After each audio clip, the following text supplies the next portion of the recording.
Welcome to the Data Bites podcast, brought to you by Women in Data. My name is Sadie St. Lawrence, and it's my pleasure to be your host for these weekly interviews where we share inspiring stories, thought leaderships, and discussions to help you excel in your data career. At Women in Data, our mission is to increase diversity in data careers, and we do this through awareness, education, and empowerment. Dr. Marshall, welcome to the podcast. So happy to be chatting with you today. Yes, how you doing, Sadie?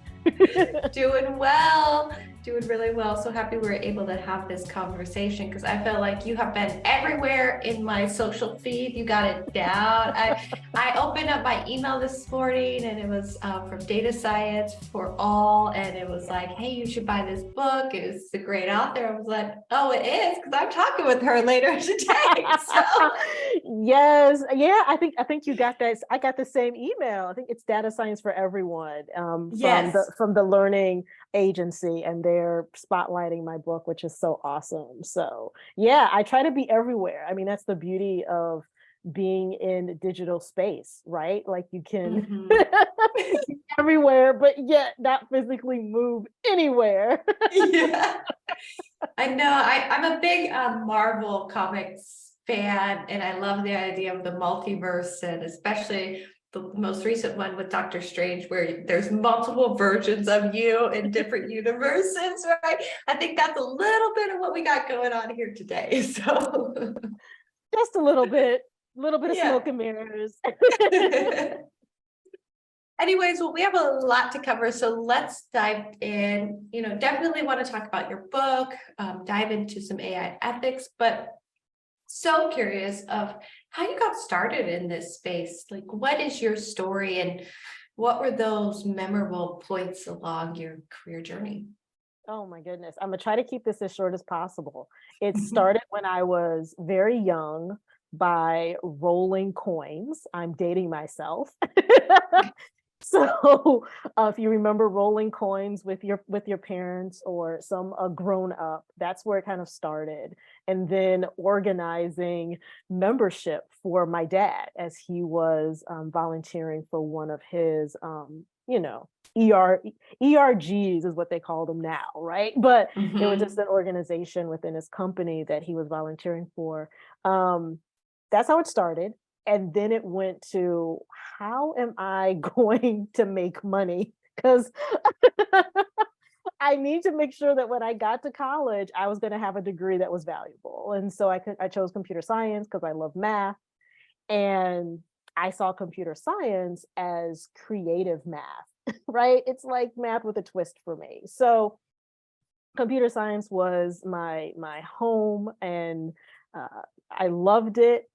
And then I realized, okay, this .com thing is gonna bust. I can't be going into industry. Again, I'm dating myself. And so I decided to go to grad school because I figured I would stay in school until I could not school anymore. And that's what I did. So I continued on and got my Ph.D. I love the internet and figuring out like how in the world did these web rankings happen. So that's what I did my dissertation on. Well, and scientifically it's called rank aggregation algorithm. So if you want to look up my dissertation, go for it. You can read the 160 some pages if you want to. I suggest you just read my book. And so once I finished with graduate school, I really didn't know what I really wanted to do. I knew that I enjoyed teaching. I knew that I really wasn't cut out for corporate or for research lab work. So I moved to academia and thought that would be the place I would be for my entire career. But twists and turns happen, right? You experience the joys and the pains of the workplace and realize that there are other things that you want to do. So my classroom is now the interwebs. I'm not confined by buildings. I just want to make sure that there is some public data education. So that's a little bit of my story. I can go into more depth, but I think that'll take too long, Sadie. I really do. No, there's some key points in your story that I really love, which is one, you had these almost pivot points, like, and were able to get clear on like who you really are and what you really love, right? I've never heard computer science described as more creative math, and I'm like, oh, I'm going to use that, right? Like, that's beautiful. Like, that's the perfect way to describe it. And so diving into that and like falling in love with the web, but then, also loving education. And now you're in a world where you're like, hey, it was time to pivot, but you combine the two things you were in together to make this new career that's unique to yourself. And I think we have so many career changers in our community. And I tell them all the time, don't throw everything out that you did before. Use that to propel you to the next step. And I love your story because that's exactly what you did, right? You took all the unique experiences and characteristics of who you are and found a path to carve out your own voice, which is just really powerful.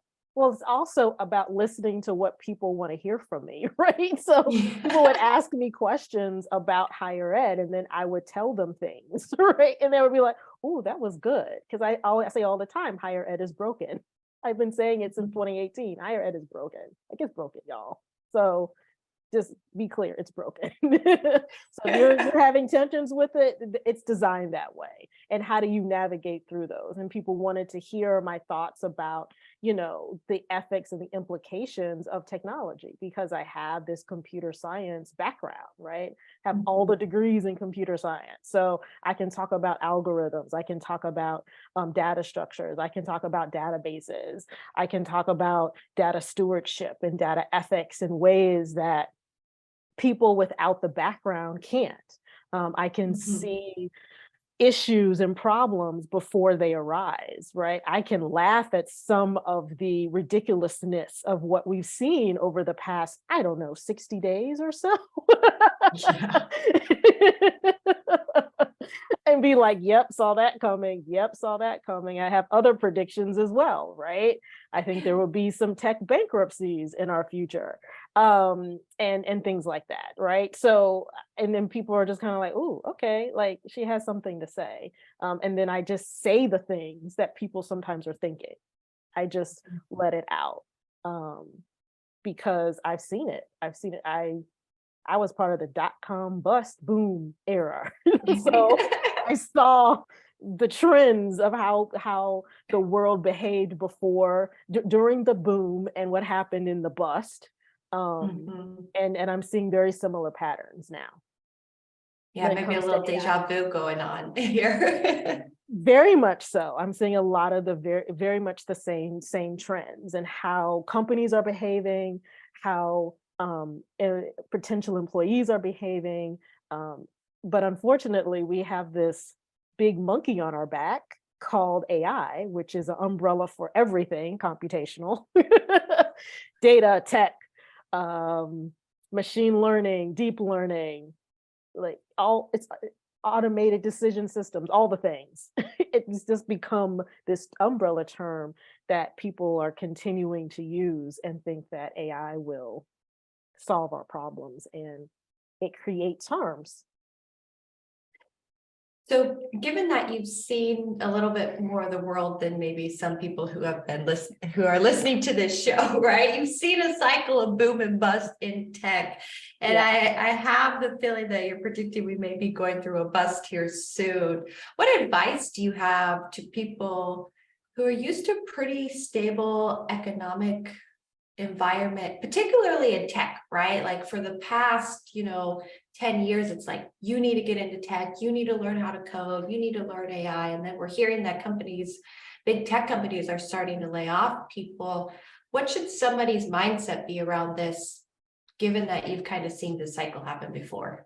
Yeah, I think there is a real need to niche down, like the general person who knows how to code, like that. Anyone could learn that, honestly. I mean, you have to have some, hankering towards solving problems and detailed orientedness in order for that to happen. Of course, not trying to minimize those aspects of someone's skill set, but you need to have your thing. My tech jam is databases. So I love data modeling and organization and things like that. That's me, right? So I'll get into that. So as far as like coding in Python or C++, I don't do it as much, right? But you give me an SQL query and I'm gonna have at it. And I think that's what I would say for anyone who is concerned about their, stability in tech, is that tech goes through these waves. And you need to be able to have your niche. You need to have your tech jam, so to speak. And when you know your jam, you continue to harp on what your jam is. Okay. Yes.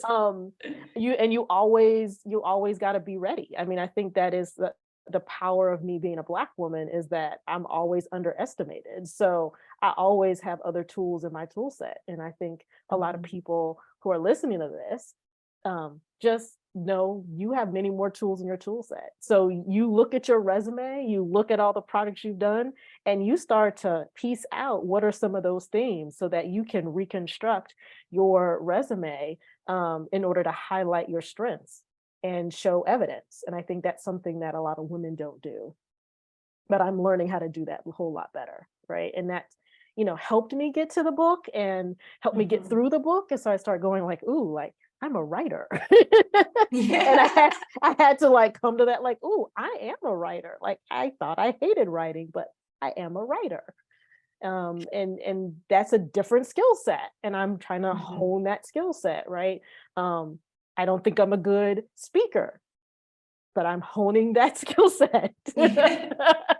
So much of that is, and I think a lot of that is like updating our own mental models of ourselves, right? Yes. Like we also have this algorithm that's been pre-trained of who we are, of like, I'm not a writer, I'm not a speaker, and we got to put some new data feeds in there to be like, okay, maybe this is something we can do, right? Like I'm always trying to update my personal data model. I'm like, okay, what do I want this to be? So in September 2022, you released this amazing book, Data Conscious, Algorithmic Siege on Our Humanity. Yes. You highlighted a little bit in terms of how to update your own mental model, that you are a writer. And obviously you're not just a writer, you're an author, right? So we can update that too. I got to update it again, right? I just say writer. Yes, author. Yes, published author of a book. Yes, there we go. Soon to be bestseller, New York Times bestseller, we'll keep updating. Let's go ahead. Let's say that. Yeah, let's say that. So what was the inspiration behind this? Because it obviously didn't seem like it stemmed from something of like, oh, I just, I've always had this book in me and love writing. So where did this inspiration and need come from? This came out of my own frustration. And I think that's where a lot of things come out, especially for us as women, right? Like we notice there's gaps and we're like, let's fill the gap. So that's essentially what happened. I've been in the data field probably since I started graduate school, since I've been loving databases and things. But then at about 2015, I started to be like, oh, there's this thing called data science. Okay, they put a label to something that is in my wheelhouse. It's bigger than databases, but it includes this thing called analysis and storytelling and all this other stuff. And I was looking for resources on how could I explain data science in a way that wasn't so sciencey. Does that make sense? Yeah. I was like, I'm the tech person with the Ph.D. in computer science going like, I want to take the science out of data. Like, does that make sense?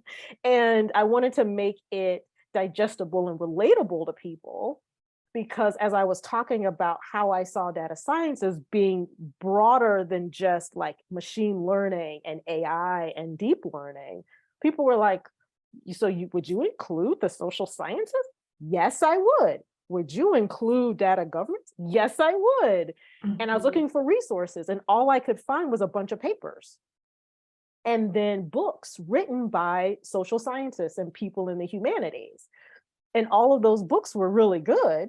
They're great books, but they didn't come from a science person's background, that analytical background that kind of dove into some of the algorithmic work. And I wanted a book that had that. So since I couldn't find it, I wrote it.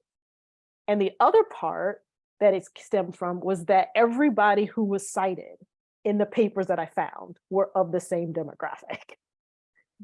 The white and Asian man. And I was like, I'm so sick of this. Can we get some flavor inside of this? Please, please, baby, please. And so as I was finding resources of people who were, historically excluded from women, LGBTQ plus communities, indigenous communities, and also included white men, Asian men. But I wanted just an actual inclusionary type of reference guide for someone who is trying to have a conversation about data ethics, and be it as a welcoming conversation, not one where everything is downtrodden and there's no suggestions, there's no recommendations. So yeah, that's where it stemmed from. So a lot of my references have people from all different backgrounds. A lot of the book comes with, one section that's just about like the history, and then I move into tech, real heavy into like tech ideas and concepts, and then I move to regulation and compliance things. So it's a guide. Like, here's all the things, instead of for you having to like piecemeal it from 50 different websites. Yeah, I love the saying necessity is the mother. This is so true in the birth of this, right? It was, hey, there's something missing here. There's a white space. And I admire your courageousness to go out and fill that white space, right? To say, I'm tired of hearing the same old voices being said. Let's add a little more spice to this, a little more flavor, right? Let's bring this into the conversation. So you get this inspiration. And then what was that process like? I know there's quite a few people in our community who are starting to see a white space for a book popping up. But I mean, your first time being an author, that must be a daunting task, A lot. A lot. Creating the proposal to think through what were the chapters, how long the book is going to be, going through a book proposal process. I would suggest anyone to do that, because you actually are thinking about what is the word count? What is the content of each chapter, right? Like, give yourself goalposts. And that process was scary. Like, I was like, what am I supposed to do? How am I supposed to do this? I don't even know who competitors would be, because I was like, who would be a competitor for the book? Who would be like style books with this? Like, I have no idea. So having to go through that exercise provided me with some understanding of what the landscape was already out there, of what I already like knew in my gut and felt as I was researching, but I could put down on paper. I winded up changing the chapters about halfway through writing it, because I was like, oh, okay, what I did before, that was just like first draft. Like, I really now understand what I'm supposed to do. I had to write a couple chapters, find my voice. That was the hardest part, was finding my voice. So the first 2-3 chapters, there was a lot of edits, y'all. A lot of edits, because I was still very much writing like I was writing for an academic paper, and I wasn't writing it as a conversation. So by the time you get to chapter 11, I'm real comfortable with y'all. I'm like, yeah, this is what I'm doing. This is what I'm thinking. This is how it's working, but the first few chapters was very difficult. So yeah, the process is daunting, but it's one in which I've seen myself grow and understand what I believe, why I believe it, and how do I articulate that on paper. So if you had any advice for others interested in writing a book, what would that be? Oh, I have lots of advice. The first thing that I did that I thought was, like, in hindsight, I was brilliant, is I created a newsletter. I know, right? Like, I'm calling myself brilliant, kind of obnoxious, but no, it's not really, because we as women don't do that enough. So yeah, I was brilliant. I didn't know I was. I created a newsletter that was a monthly newsletter where I gave updates on my book progress.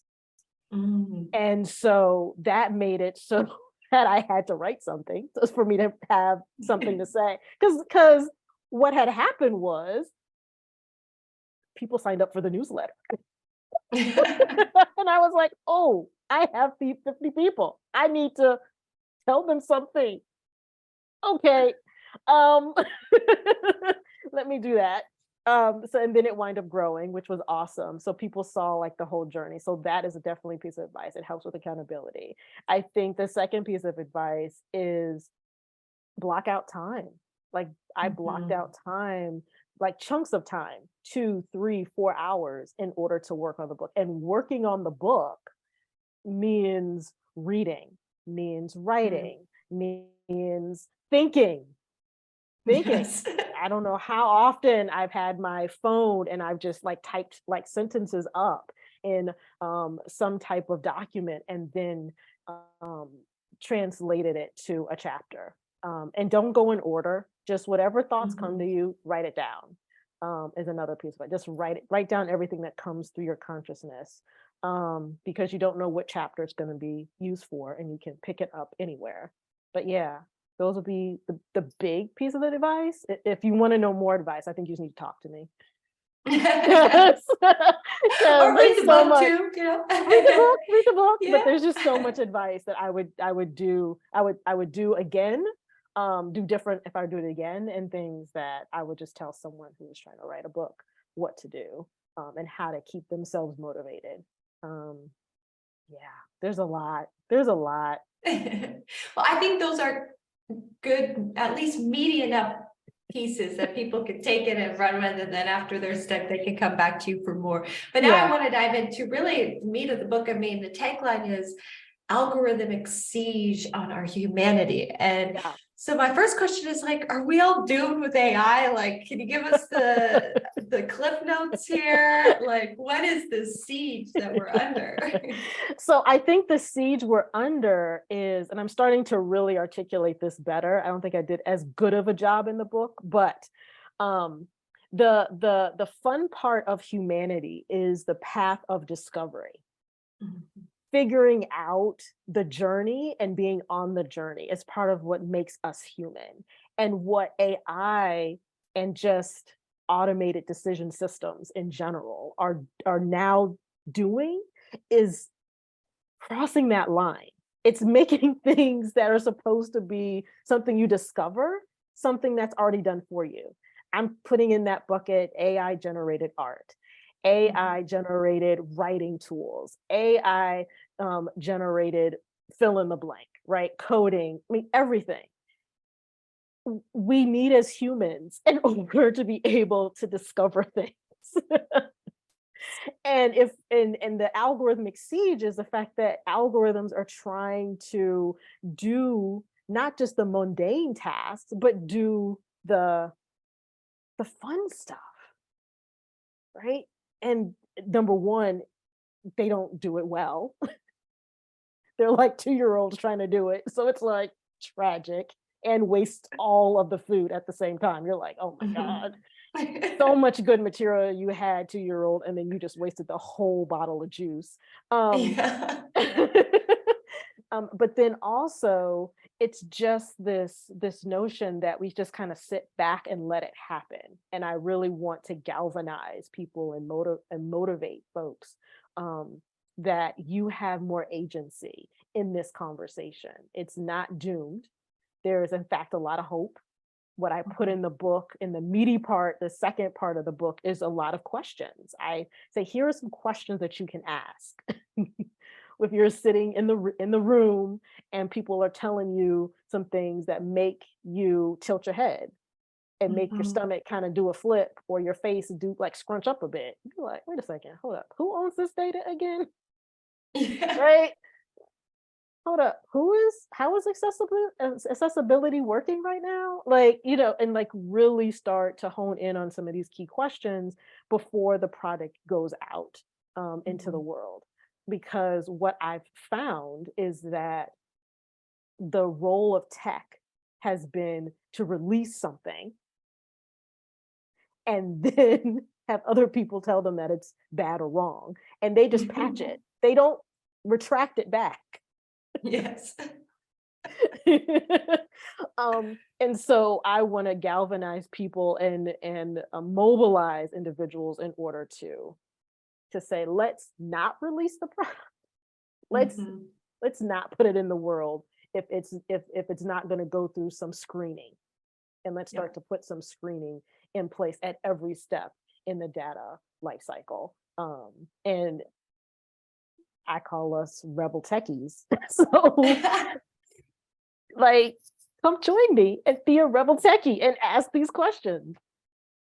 I'm a big fan of empowering the people, and I think questions are such a great way to get started with that. So like, what are some of the top questions that one should be asking, whether you're on the data team, you're in the business? I mean, I'm guessing these are questions that anyone can ask. As you mentioned, like, we should be asking these questions before we release it to the public. And most of these companies releasing these products are not small teams. You should have a diverse enough audience that you can really test it internally before releasing it. So what are those questions we should be asking?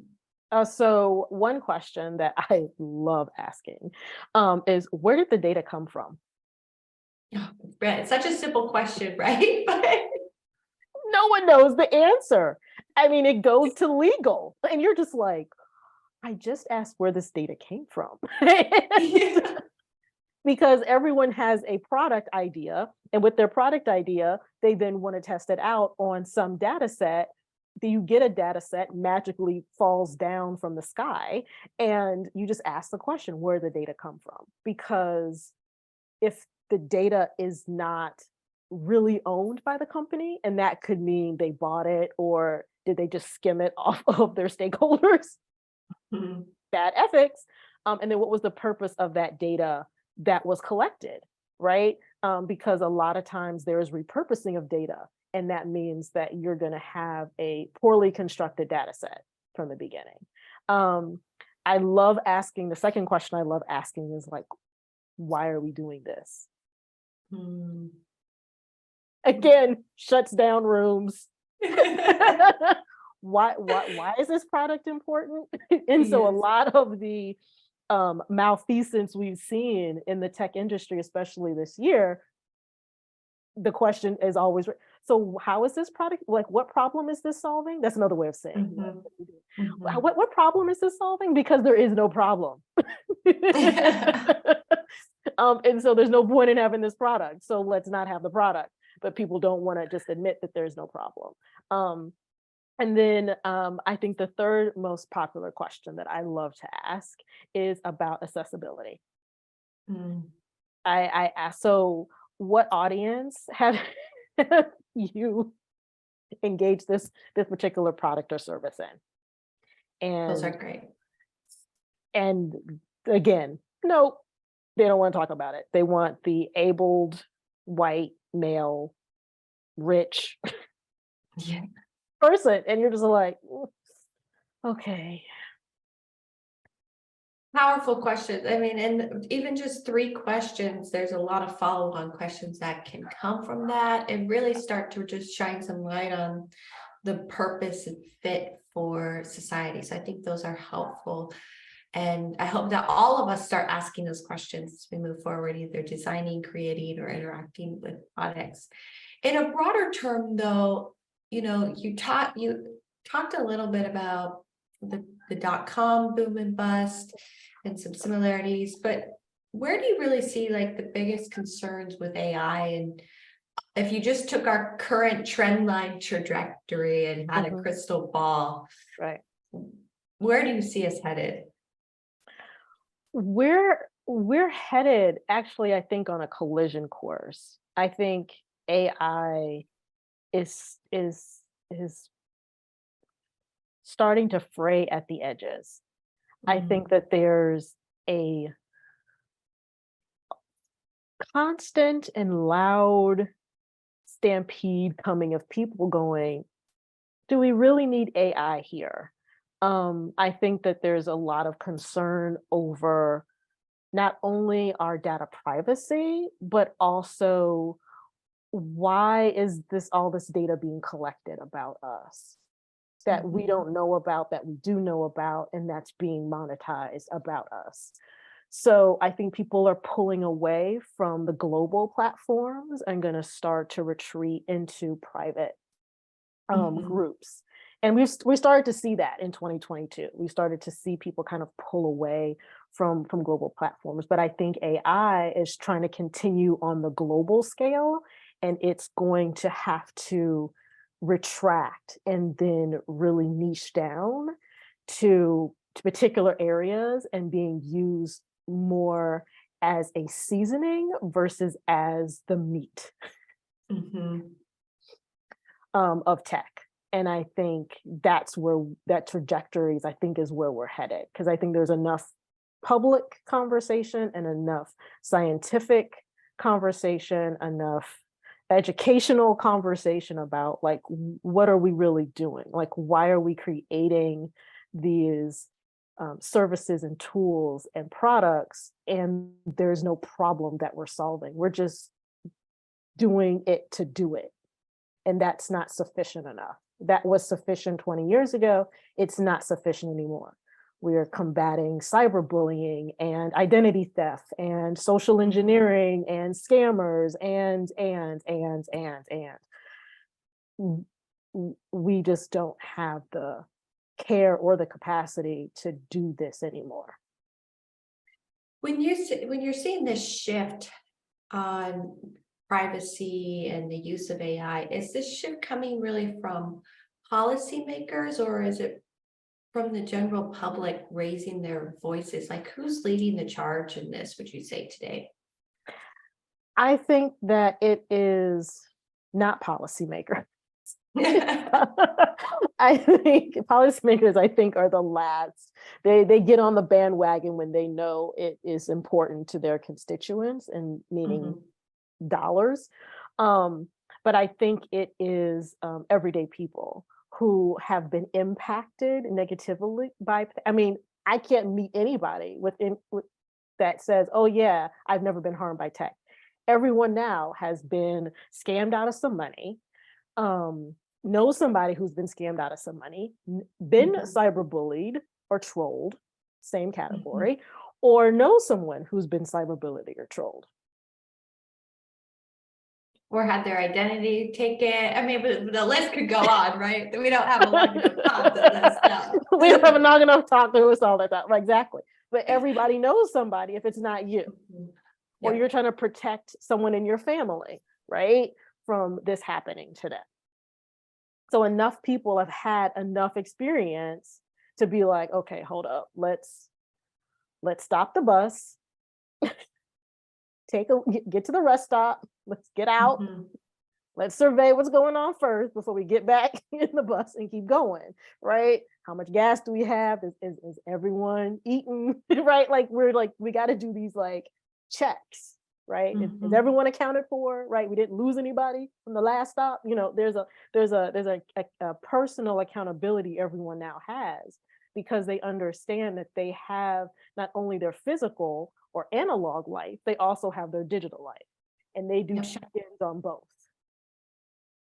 So how do we start to move forward in a space where we can continue to innovate with technology? Because not everything that's come out with technology has been bad, right? But it's kind of like this pendulum swing that is as much positive change that happens on the right-hand side, then it swings to the left and there's a negative impact, right? Right. So how do we move forward in a space where we can continue to innovate, but build safe and equitable tech that really benefits all and just not a select group of people? Well, I think we start that conversation by, not shamelessly plug my book, actually read books by people who actually have thought about these things. I think that's number one. So get your own mindset shift right? So, and then work toward data citizenship. Everyone is a data person to me. Everyone touches data. Either you're part of the system or you're producing, and you're also are engaging in data. Everybody. But I think we move toward making more humanity-centered tech is when we put people at the center, like actual people. What problem are we solving? What do we hope to get out the end? Because we've all been part of tech teams where the problem is one thing, what comes out is something completely different. Yeah.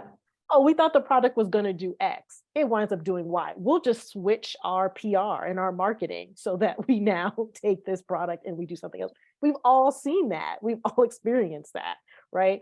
So I think we put people at the center. What is the problem? What are we trying to solve?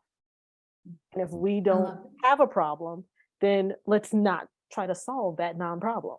Yeah. And there's Right? plenty of problems out there to be solved. So let's also refocus our time and efforts on what matters and what's going to make an impact. Exactly. And let's use what's already out there. There are people in this industry that have put together some tools that actually are working toward, participatory design, that's working toward equitable tech, that's working toward making sure that there is ways to quantifiably measure the amount of potential harms in a system. Don't recreate the wheel. Like, let's, in tech, we tend to do that. Oh, our thing is better than their thing. We in this like little battle. Let's not white tech bro this. Let's community this, right? Like that person, that's their thing. Can we build off of that? Can we collaborate with them? Can we partner with them? Rather than trying to create a separate thing and get into this ego battle. Well, one thing I know about all of our listeners is everyone wants to build a better world with technology. So I'm going to take the first piece of advice that you said, which is go read Dr. Marshall's book, Data Conscious. We'll have a link in the show notes so that everybody can take a peek and dive in and help learn and unlearn and make sure that we start asking the right questions, which is key. Yes, very, very much so. Thank you so much. This has been fantastic. Well, don't go anywhere too fast because I love to end with some rapid fire questions. Oh, rapid fire, right. Oh, I forgot. For this.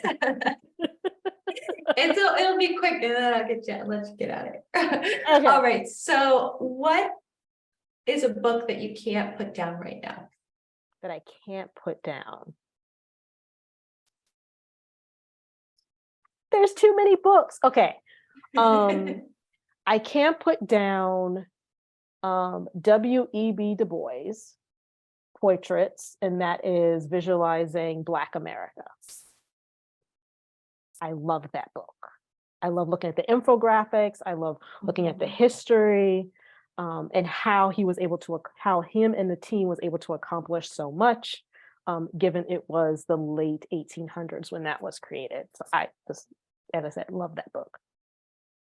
My bookshelves are full because I get the best book recommendations on this show. And so I'm like already like, oh, I need to make some more space for that one. All right. Yes. Favorite place you've traveled? Favorite place would be Venice, Italy.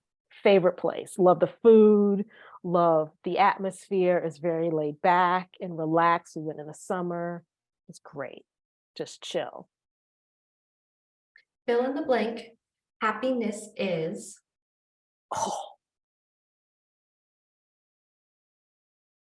Happiness is wellness. In the next 5 years, I hope to. In the next 5 years, I hope to. So many dreams. Oh my God, so many dreams. Okay. In the next 5 years, I hope to have thousands of members in my Black Women in Data community. Yes, I hope that for you too. It would be so awesome. Just Black women, yes, 30s, 40s, and 50s. Just doing the thing, just enjoying ourselves. Yes. Maybe a trip to Venice in the process. I don't know. Yes. Like if mind in some of these things. Yes, Venice, Bali, wherever. All right, last question. To me, curiosity is. Oh, to me, curiosity is data. I love it. There's no better way to end the podcast with that. You all heard it. If you love data, get curious, because curiosity and data go hand in hand. So What? Data is not numbers, y'all. Whole separate conversation, Sadie, but I'll leave it there. Well, I'll have to have you back. I feel like this will be a repeat kind of thing that we do, once a year, check in, see how things are going. But again, thank you so much for coming on the show. For all of our listeners, we'll include links to your personal profiles, Black Women in Data, your book. Make sure that you get all the goodness and you don't want to miss out with connecting with Dr. Marshall. So thank you for coming on the show. Thank you for having me on the show. This has been so much fun, Sadie. Can't wait to see us maybe doing something together. Somehow. I know. I feel like we need to share a stage or something somewhere. Yeah, so like a real stage. Real stage. Yeah. We have to share a real stage. I love it. Well, again, thank you to all our listeners. Remember to stay curious and keep learning. We'll catch you next time on the DataedX podcast. If you enjoyed today's conversation on the DataedX podcast, we welcome you to continue the conversation and join our global community by becoming a member at womenindata.org.